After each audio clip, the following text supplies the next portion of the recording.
কর্মসূচি এটা যদি আপনারা করেন বিশৃঙ্খল পরিবেশ তৈরি হতে পারে এবং এখানে সুযোগ সন্ধানীরা ষড়যন্ত্রকারীরা ঢুকে এই আন্দোলনকে ভিন্ন দিকে নিয়ে যাইতে পারে। ওনারা অনুরোধ করেছেন যে আপনারা এই কর্মসূচিটা আপাতত স্থগিত করেন।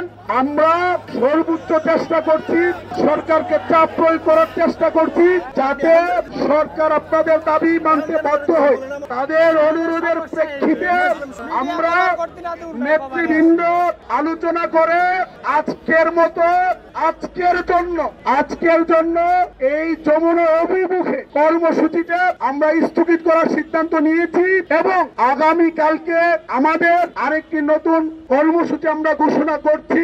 সেটি হচ্ছে আমাদের 24 ঘন্টা লাগাতার অবস্থান কর্মসূচি অব্যাহত থাকার পাশাপাশি আগামীকাল দুপুর 2টা থেকে আমরা অনশন শুরু করবো ইনশাআল্লাহ। এরপরেও যদি সরকারের বুঝোদায় না হয় আমরা আমরণ অনশনে যাব।